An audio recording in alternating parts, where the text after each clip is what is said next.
The August heat pressed against the windows like a living thing. Alina Catelyn stood in the staff quarters, staring at the infinity pool that shimmered below like a mirage. 8 months. 8 months of cleaning that water, testing its chemicals, watching it glitter under the California sun. Never once had she felt it against her skin. Her phone buzzed. Jordan's assistant confirmed what she already knew. He wouldn't be back from New York until Friday. The mansion stretched empty around her. No gardener until Thursday. No chef. No security patrol during daylight hours. Just her and the brutal heat and that impossible blue water. The decision made itself. She changed into her black swimsuit, heart hammering. But standing at the pool's edge, something wild seized her. The walls were high. The neighbors were distant. She was completely, utterly alone. The swimsuit fell to the concrete. The water was salvation. It wrapped around her like cool silk, washing away months of worry about her mother's hospital bills, about keeping this job, about staying invisible. She floated on her back, eyes closed, and for the first time in forever, she felt free. She didn't hear the car. Jordan Mitchell stepped out of his Range Rover, exhausted. The New York investors had pulled out at the last second. He'd caught the red-eye home, desperate for silence and solitude. He walked through the side entrance, past the pool, reaching for water from the outdoor kitchen. Then he saw her. Dark hair floating like silk. Graceful movements. Pure, unguarded joy on a face he'd barely noticed in 8 months of passing her in hallways. His housekeeper. Alina. He should have announced himself. Coughed. Made noise. Anything. He stood frozen instead. His phone shattered the moment with a sharp ring. Alina's eyes flew open. They locked onto his. Her expression transformed from bliss to absolute horror. She sank into the water, arms crossing over herself. Mr. Mitchell.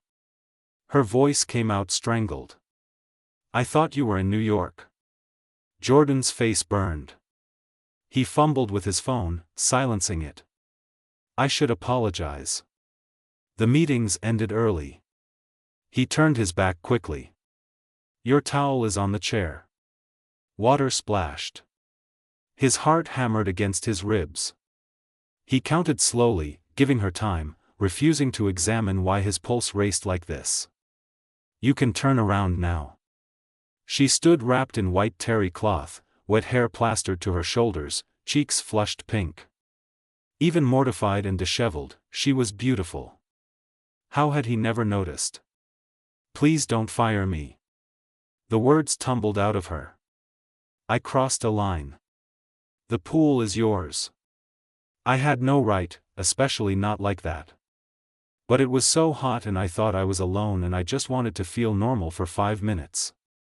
The vulnerability in her voice cracked something in his chest. Fire you? Jordan stared at her. Alina, you work harder than anyone I've ever employed. You have every right to use the pool. I should have told you that months ago. She blinked at him, clearly expecting anger. You're not mad? I'm embarrassed for startling you. He paused. And maybe impressed by your bravery. How long have you wanted to swim? Since my first day. The guilt hit him hard. 8 months. She'd been invisible to him. Part of the machinery. Taken for granted. The pool is yours whenever you want, he said firmly. Consider it an employment benefit. Actually, I'm having my assistant draw up a new contract. You deserve better terms. Mr. Mitchell, you don't need to. Jordan, he interrupted. When it's just us, call me Jordan. And I do need to do it. Alina pulled the towel tighter. Thank you. Silence fell between them. Strangers who'd just shared something intensely intimate.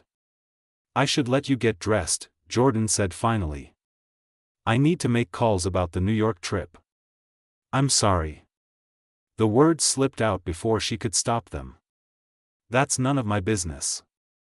It's fine. The investors got cold feet. Happens in business.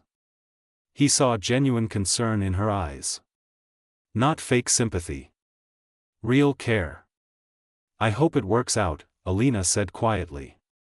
You work too hard for things to fall apart. Jordan blinked. You notice that? A small smile touched her lips. I clean your office. The coffee cups everywhere.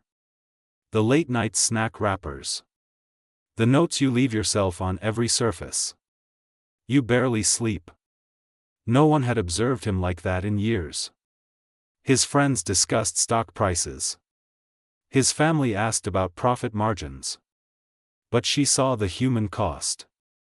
Thank you, Jordan said, meaning it. For noticing. Their eyes held a moment too long.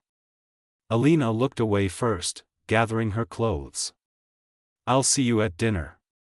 I'm making your favorite tonight. Chicken marsala? Jordan asked, surprised. You know my favorite? Her smile widened slightly. I notice things too, Jordan. She walked past him toward the house.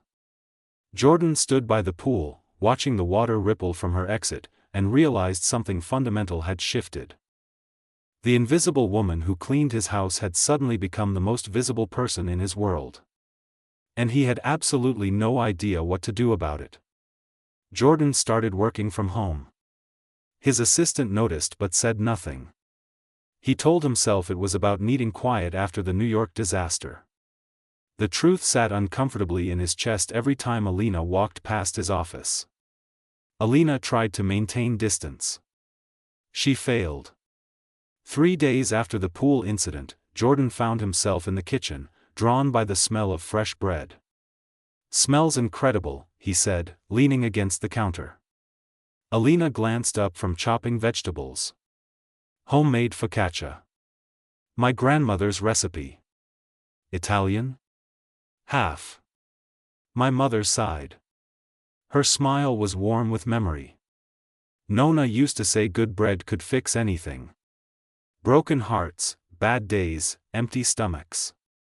Jordan watched her hands move with practiced efficiency. Did it work? Sometimes. Her smile faded. Not for everything though. He caught the shadow that crossed her face. Your mother. How is she? Alina's knife stilled. She'd mentioned her mother once, months ago, during her interview. She was shocked he remembered. She has good days and bad days. The treatment is helping, but it's expensive. She resumed chopping, faster now. I shouldn't complain. I'm lucky to have this job. How expensive? The question was too direct. Alina set down the knife. Mr. Mitchell. Jordan. Jordan. She took a breath. It's not your concern. How expensive, Alina? She met his eyes. Something in his expression made her answer honest. 60,000. For the experimental treatment. Insurance won't cover it. I've saved 23,000 in the past year. The number hit him like a physical blow. She lived in his staff quarters, worked 6 days a week, and was still $37,000 short of saving her mother's life. I'll cover it. Alina went very still. No. It's nothing to me. It's everything to me. Her voice was steel wrapped in velvet. I don't take charity, Jordan. I work for what I have. Then work for it. Let me advance your salary. At what cost? The question hung between them, sharp and dangerous. Jordan stepped closer. What do you think I'm asking for? I don't know. Alina's eyes searched his face. That's what scares me. The air between them felt charged, electric. Jordan could smell her perfume, something subtle and floral.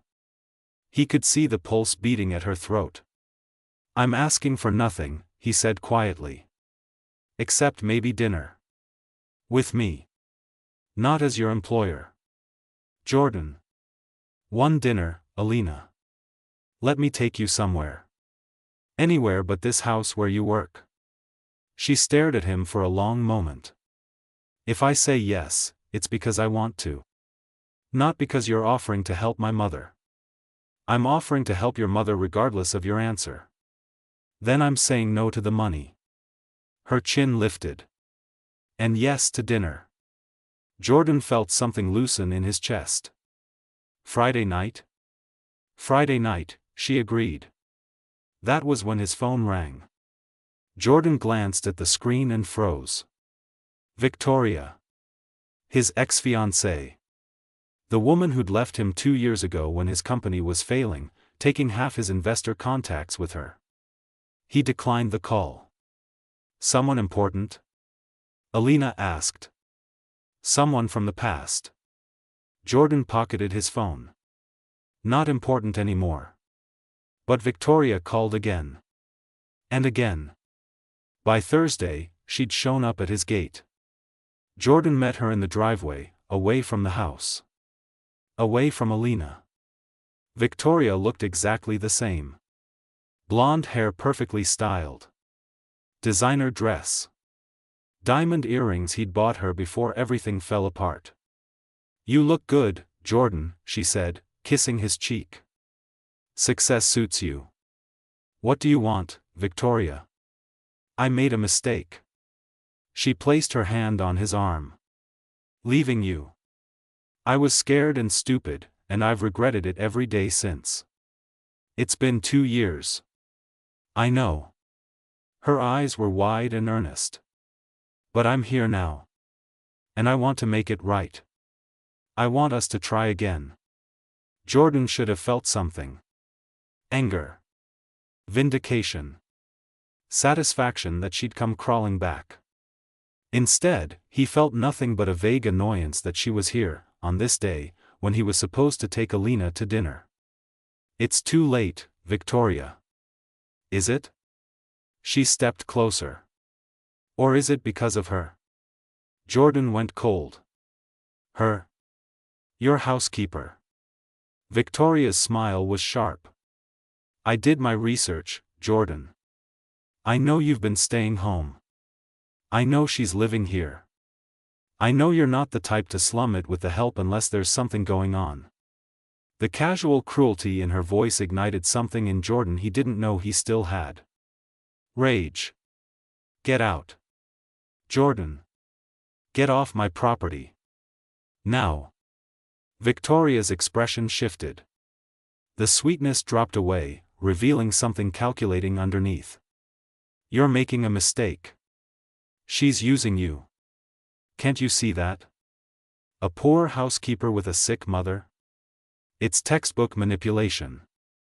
I said get out. Victoria smiled, but it didn't reach her eyes. I'll go. But I'm not done, Jordan. We had something real once. I'm going to remind you of that. She left in a cloud of expensive perfume and implied threats. Jordan stood in the driveway, hands clenched, trying to calm the fury in his veins. When he turned back to the house, he saw Alina standing at the kitchen window. She'd heard everything. Their eyes met across the distance. Even from here, he could see the hurt on her face. The doubt. Jordan walked toward the house, but by the time he reached the kitchen, Alina was gone. He found a note on the counter, written in her careful handwriting. I think dinner should wait. You have things to figure out. And so do I. Jordan crumpled the note in his fist, Victoria's words echoing in his head. She's using you. He didn't believe it. He couldn't. But somewhere in the back of his mind, a seed of doubt had been planted. And that, he realized, was exactly what Victoria wanted. Alina didn't come to work the next day. Jordan found himself pacing the empty house like a caged animal, checking his phone every 5 minutes for a text that never came. Saturday morning, she finally appeared. Her eyes were red-rimmed, her movements mechanical as she went about her cleaning routine. Alina, we need to talk. There's nothing to talk about. She didn't look at him. I overstepped. It won't happen again. You didn't overstep. Victoria was out of line. She was right. Alina finally met his eyes. About me. About this. I'm your housekeeper with a sick mother and mounting bills. Of course it looks like I'm using you. I don't care how it looks. I do. Her voice cracked. Because I started to believe it might be real. That you might actually see me as more than just staff. But then she showed up and I realized how it must look to everyone else. The desperate employee seducing her rich boss. That's not what this is. Isn't it? Alina set down her cleaning supplies. I should go. I can't do this anymore. You're quitting? I'm protecting what's left of my dignity. She moved toward the door. Jordan caught her arm. Don't. Please. The touch sent electricity through both of them.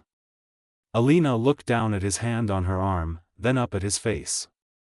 Give me one reason to stay that isn't about money or guilt or pity. Jordan's throat tightened. Because when I close my eyes, all I see is you in that pool. Free and beautiful and completely yourself. Because you're the only person who notices when I don't sleep.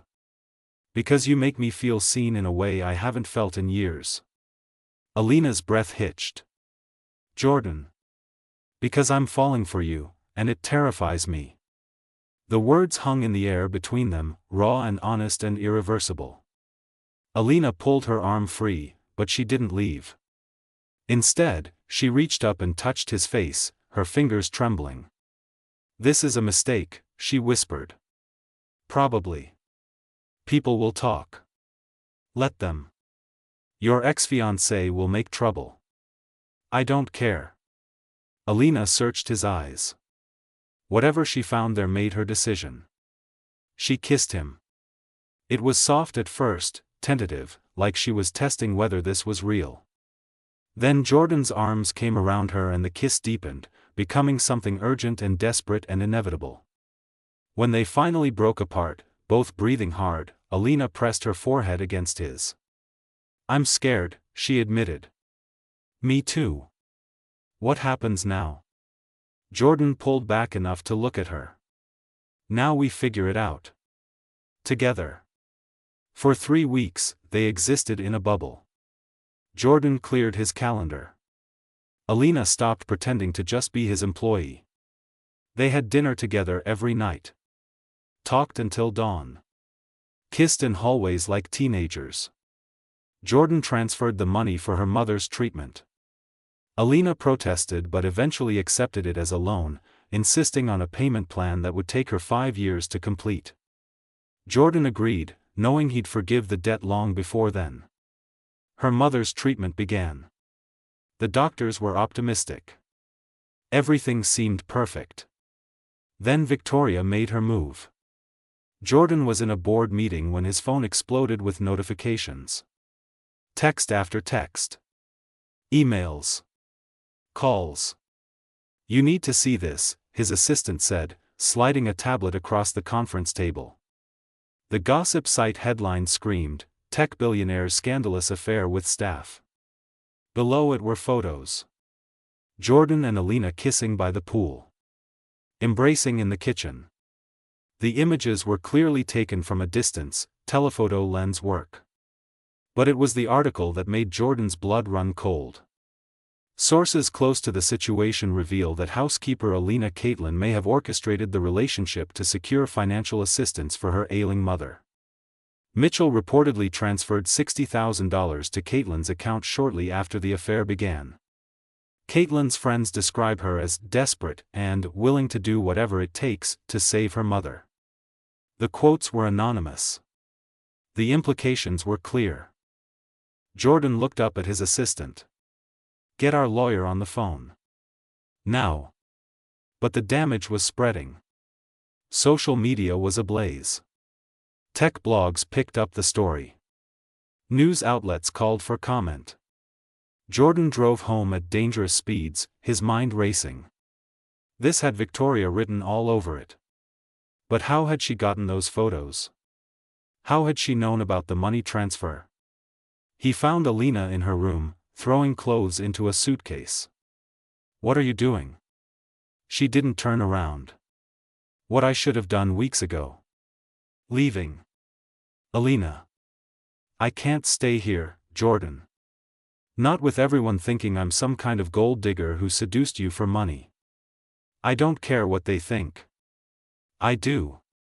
She whirled on him, tears streaming down her face. "My mother called me this morning. She's in tears because strangers are calling her, asking if she raised me to be a whore. My friends won't answer my calls. The hospital is questioning whether my mother's treatment is funded by legitimate means." Jordan felt sick. Victoria did this. "I know." Alina's laugh was bitter. "And the worst part? She used the truth. I did need money. You did give it to me. We did start whatever this is right after. Maybe she's right. Maybe I did seduce you without even realizing it. You know that's not true. Do I?" Alina grabbed her suitcase. "I don't know anything anymore, Jordan. Except that being with you is destroying everything I've worked for. My reputation. My mother's peace. My own sense of who I am. So you're just going to run?" "I'm going to survive." She moved toward the door. Jordan blocked her path.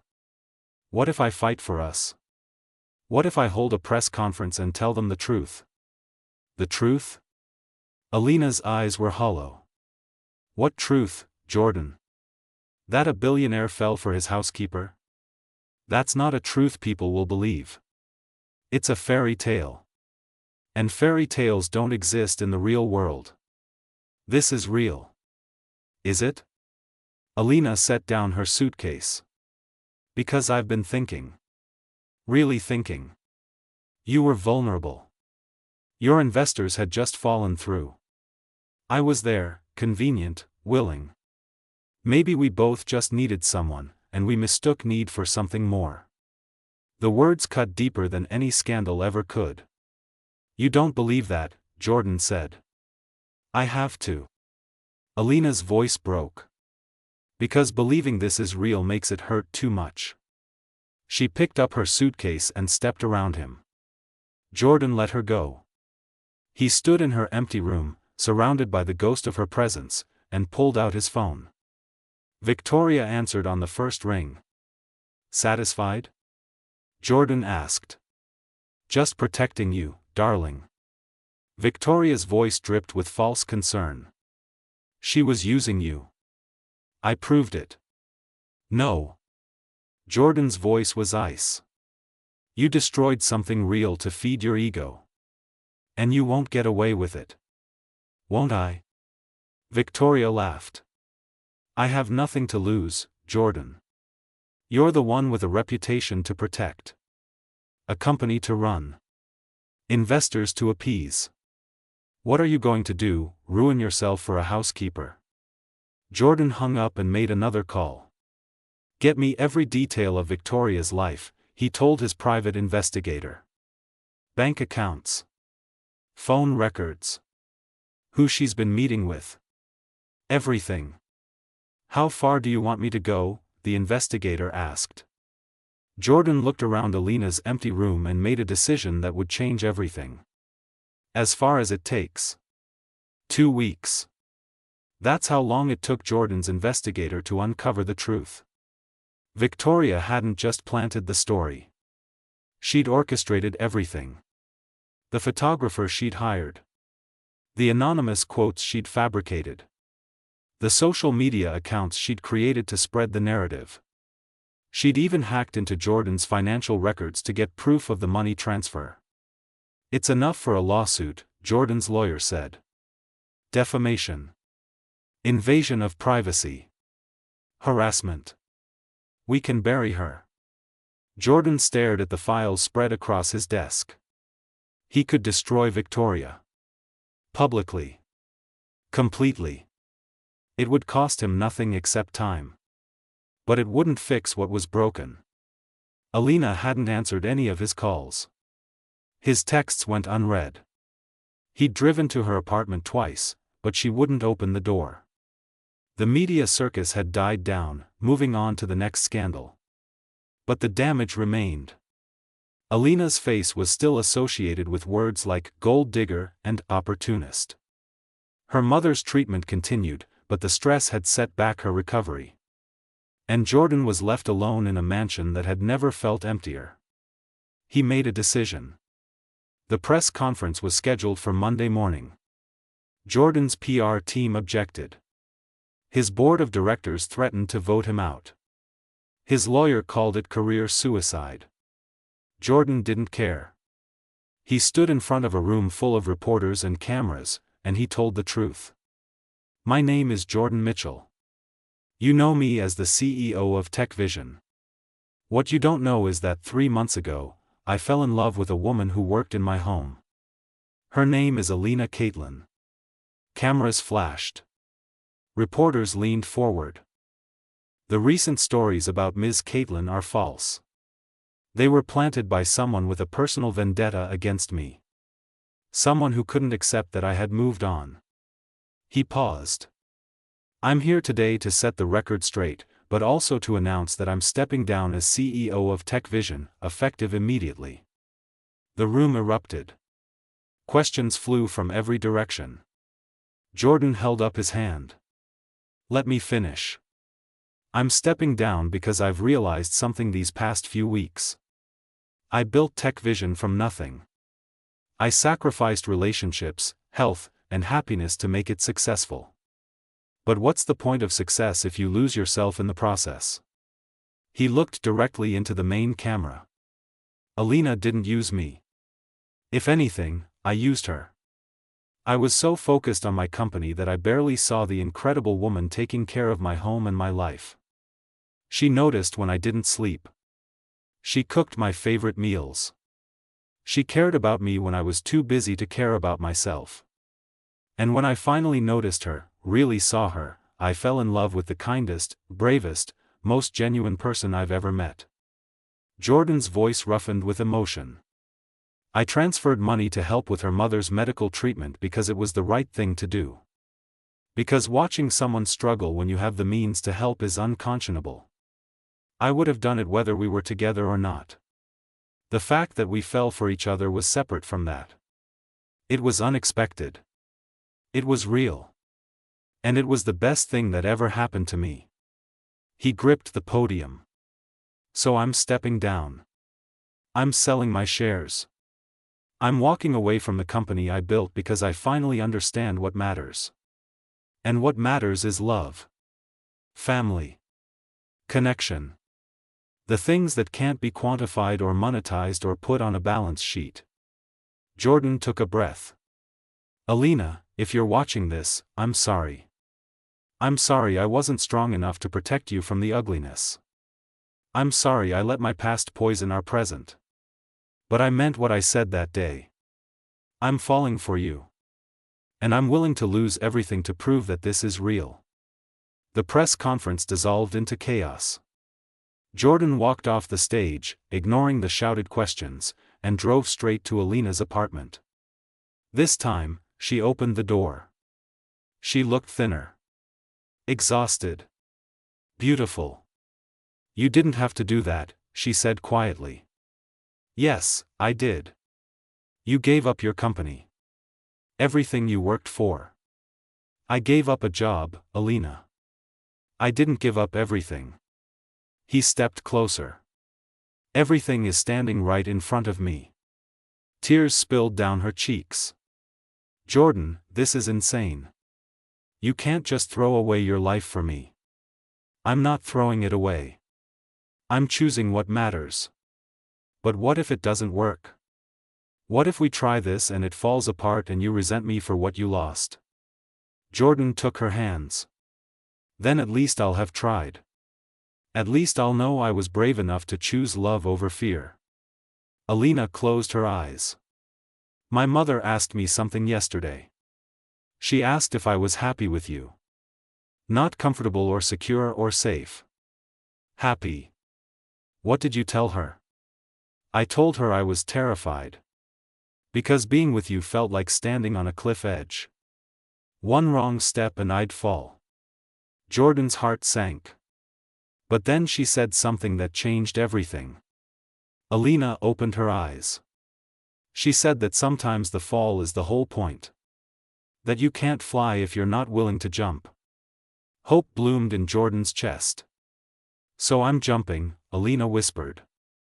I'm terrified and I don't know if we'll crash or soar, but I'm jumping anyway. Jordan pulled her into his arms and kissed her like he was drowning and she was air. When they broke apart, both were crying and laughing at the same time. What happens now? Alina asked. Now? Jordan wiped the tears from her face. Now we figure out how to fly. But as they stood in her doorway, neither of them saw the car parked across the street. Neither noticed the woman behind the wheel, her face twisted with rage. Victoria watched them embrace, her hands clenched on the steering wheel so tight her knuckles went white. Jordan had humiliated her. Publicly declared his love for the housekeeper. Thrown away his company like it meant nothing. She'd lost. Unless she changed the game entirely. Victoria pulled out her phone and made a call. It's me, she said when the line connected. I need a favor. A big one. And I don't care what it costs. She watched Jordan and Alina disappear into the apartment building, still wrapped in each other's arms. I want to hurt him, Victoria said softly. I want to hurt him in a way he'll never recover from. The person on the other end asked a question. Victoria's smile was cold and terrible. Through her mother. We go through the mother. The call came at 3 a.m. Alina's phone shattered the silence of Jordan's bedroom where she'd finally agreed to stay. She grabbed it with shaking hands, already knowing. The hospital only called at this hour for one reason. Ms. Catelyn? This is County General. Your mother's had a complication. You need to come now. They drove through empty streets, Jordan's hand gripping hers so tight it hurt. The hospital fluorescent lights made everything feel surreal, dreamlike in the worst way. The doctor met them outside the ICU. His face told them everything before he spoke. I'm sorry. The experimental treatment caused an unexpected reaction. Her heart couldn't handle the strain. We did everything we could. Alina's legs gave out. Jordan caught her, held her while she screamed into his chest, her grief a living thing that tore through both of them. Her mother was gone. The woman who taught her to make bread. Who told her the fall was the whole point. Who never got to see her daughter truly happy. Gone. They sat in the ICU waiting room until dawn, Alina silent and hollow, Jordan helpless beside her. That's when Jordan's phone rang. His investigator. You need to hear this, the man said without preamble. I've been monitoring Victoria. She made a call 2 days ago to someone at the pharmaceutical company handling your girlfriend's mother's treatment. Jordan went cold. What kind of call? She paid them to alter the medication dosage. Not enough to be obvious. Just enough to trigger complications. The words took a moment to register. When they did, Jordan thought he might be sick. You're saying she killed Alina's mother? I'm saying she caused the reaction that led to cardiac arrest. I have recordings. Bank transfers. Everything. Jordan looked at Alina, slumped in the plastic chair, destroyed by grief. Grief that Victoria had engineered. Send everything to the police. Now. He hung up and pulled Alina close. She didn't resist, just leaned into him like he was the only solid thing left in a collapsing world. I need to tell you something, Jordan said softly. He told her everything. The investigation. Victoria's plan. The deliberate poisoning disguised as a complication. Alina went completely still. She killed my mother. Her voice was flat. Dead. To hurt you. Yes. Because you chose me over her. Alina. She stood up. I need to go. Where? To see her. Alina's eyes were black holes. I need to see Victoria. Let the police handle it. No. Alina's voice was steel. This is personal now. Jordan should have stopped her. Should have called his lawyer or the police or anyone who could prevent what was about to happen. Instead, he grabbed his keys. I'm driving. They found Victoria at her penthouse, packing. She'd clearly heard about the investigators' discovery and was preparing to run. She opened the door with a smile that died when she saw their faces. Alina. Jordan. What a surprise. Alina moved before Jordan could react. She grabbed Victoria by the throat and slammed her against the wall. You killed her. Alina's voice was barely human. You killed my mother. Victoria clawed at Alina's hands, gasping. Jordan didn't intervene. She was dying anyway, Victoria choked out. I just accelerated the inevitable. Alina's grip tightened. For a terrible moment, Jordan thought she might actually kill Victoria. Part of him wanted her to. But then Alina let go. Victoria collapsed, coughing. You're not worth it, Alina said. You're not worth becoming a monster. She turned to leave, but Victoria grabbed her ankle. You think you've won? Victoria's face was twisted with hate. You think he'll stay with you after this? After his choice cost your mother's life? The words hit their target. Alina's face crumpled. That's what I thought, Victoria said. He's poison, Alina. Everyone he touches dies or leaves. Your mother is just the latest casualty. Jordan stepped forward, ready to drag Victoria to hell himself, but Alina held up her hand. You're wrong. Alina looked down at Victoria with something like pity. You spent so much time trying to destroy what we have that you never stopped to realize it's already indestructible. My mother died. And it's your fault. But Jordan didn't kill her. You did. And I know the difference. She walked out. Jordan followed, leaving Victoria sobbing on the floor. The police arrested Victoria 3 hours later. The evidence was damning. Conspiracy. Manslaughter. A dozen other charges. She'd spend the next 20 years in prison. But it didn't bring Alina's mother back. They buried her on a Tuesday. The funeral was small. Alina stood at the grave, Jordan's arm around her shoulders, and said goodbye to the woman who taught her that falling was how you learn to fly. Afterward, they went back to Jordan's house. The mansion felt different now. Less like a prison of wealth and more like a home. I keep expecting her to call, Alina said, staring out at the pool. To tell me about her day or ask about mine. I know. She would have liked you. Really liked you, I mean. Not just tolerated you for my sake. Jordan pulled her close. I wish I'd met her. She knew about you though. At the end. Alina's voice broke. I told her everything. How scared I was. How much I loved you even though it terrified me. And you know what she said? What? She said love is supposed to be terrifying. That's how you know it's real. They stood in silence, watching the sun set over the water. I need to ask you something, Alina said finally.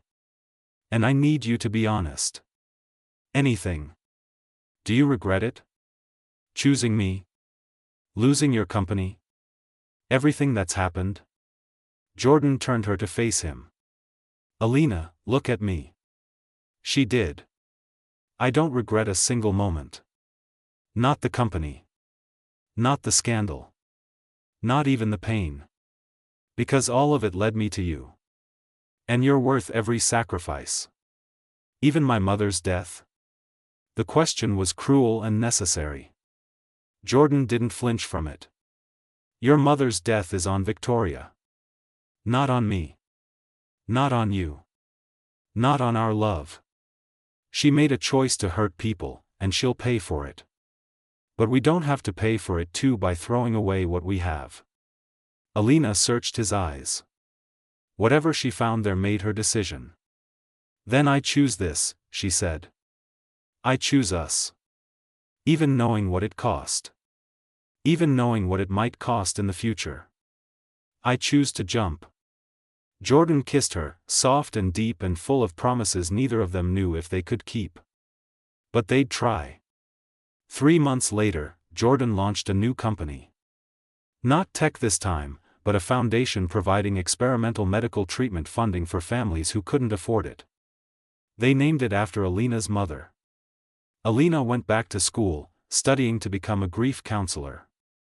She wanted to help people navigate loss the way Jordan had helped her. They moved into a smaller house. No staff quarters. Just rooms for the family they hoped to build someday. On their first anniversary, they went back to the mansion one last time before Jordan sold it. They stood by the pool where everything had started. Do you remember that day? Jordan asked. Every detail. Alina smiled. I thought my life was ending. And? It was. Her smile widened. The old life. The scared life. The invisible life. That life ended so a new one could begin. Jordan took her hand. Ready to jump again? With you? Alina pulled him toward the pool. Always. They dove in together, fully clothed, laughing like children. The water embraced them, cool and clean and full of possibility. When they surfaced, Alina kissed him, tasting chlorine and freedom and hope. Some falls destroy you. Others teach you to fly. The trick is knowing the difference and jumping anyway. The end.